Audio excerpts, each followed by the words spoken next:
Tu es là, dans le silence feutré de la pièce. La lumière de la lune découpe des formes inquiétantes sur le parquet. Entre tes mains, tu tiens quelque chose de fragile. Une idée, une étincelle, ton rêve. C'est le fruit de tes nuits blanches, le murmure de ton âme. Tu as mis tes tripes, tes peurs et tes espoirs dans cette chose informe. Elle entre. Sa silhouette se découpe dans l'encadrement de la porte, une ombre élégante et nette. Tu lèves les yeux, le cœur battant, c'est le moment de vérité. Tu lui présentes ton rêve comme une offrande. Tu attends l'émerveillement, l'étincelle de fierté partagée. La chaleur d'une âme qui reconnaît la tienne. Mais tu ne reçois pas ça, pas vraiment. Elle sourit. Un sourire parfaitement dessiné. Mais ses yeux ne sourient pas. Ses yeux calculent. C'est prometteur, dit-elle. Sa voix est comme du velours sur de l'acier. Elle ne te demande pas ce que tu as ressenti en le créant. Elle demande, quel est le plan? Elle ne voit pas une œuvre, elle voit un produit. Elle ne voit pas ta passion, elle voit un potentiel de marché. Et toi, dans ta soif de validation, tu t'accroches à ce mot. Prometteur. Tu ignores le froid qui s'insinue dans ton ventre, tu refuses de voir le calcul froid dans son regard. C'est ici que le piège se referme, lentement, silencieusement. Elle dit « Je crois en toi ». Mais ce n'est pas la vérité complète. La vérité est plus complexe, plus sombre. Ce qu'elle veut dire, c'est « Je crois en ce que tu peux devenir, en ce que tu peux rapporter ». Elle ne soutient pas ton rêve. Elle investit dans TA réussite. La nuance est subtile. C'est la différence entre un jardinier et un exploitant forestier. L'un nourrit l'âme de la plante.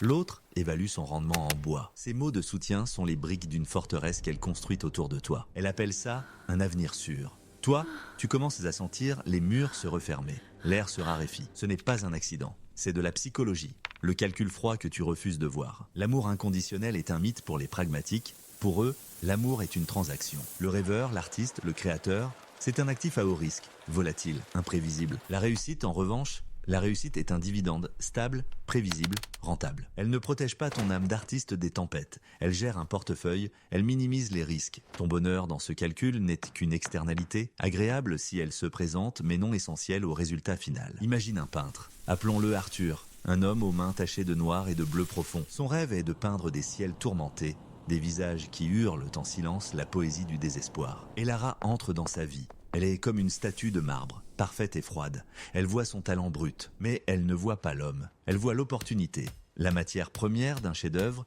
commercial. Elle ne lui dit pas « ta douleur est belle », elle dit « ta douleur peut se vendre ». Elle devient son agent, son mentor, sa muse calculatrice. Elle l'introduit aux bonnes personnes. Elle lui suggère des couleurs plus commerciales.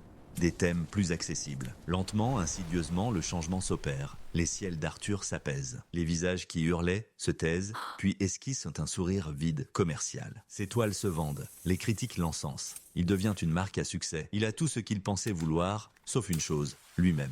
Son âme s'est vidée, toile après toile. C'est la réussite selon Elara.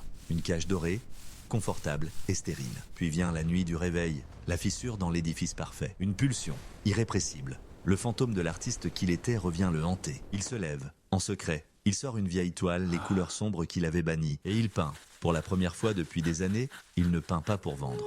Il peint pour saigner. Un visage tordu de douleur naît de la toile, le sien, le vrai. Et Lara entre. Elle ne frappe pas. Elle n'en a jamais eu besoin. Elle voit la toile. Son visage, d'habitude silice, se crispe. Une micro-expression de la contrariété. Elle ne voit pas la percée artistique. Elle ne voit pas le cri de son âme. Elle voit une rupture de contrat. Elle s'approche et prononce la phrase qui brise le sortilège. « Ça ne se vendra jamais, Arthur. » Et là, tu comprends. Le tu qui regarde cette histoire. Le Arthur qui vit en toi. Tu comprends qu'elle n'a jamais aimé tes ciels tourmentés. Elle aimait la promesse d'un ciel bleu et rentable. Son soutien n'était pas un pont, mais une laisse. Une laisse en velours, certes, mais une laisse quand même. Elle n'était pas une partenaire. Elle était un manager de projet. Et le projet, c'était toi. La transformation est douloureuse. C'est le bruit d'une illusion qui se brise en 1000 morceaux. Il a le choix maintenant. Arthur, toi, la réussite confortable qu'elle a définie pour lui, ou le chaos terrifiant de son propre rêve. Alors maintenant, je te le demande, regarde bien. La main qui se pose sur ton épaule, t'aide-t-elle à te tenir plus droit? Ou te dirige-t-elle subtilement les encouragements que tu reçois? Célèbre-t-il ton effort ou seulement tes victoires? L'amour véritable chérit le processus. Le chaos, l'ébauche, le doute, l'échec. L'investissement, lui, ne tolère que le produit fini. Le bilan positif.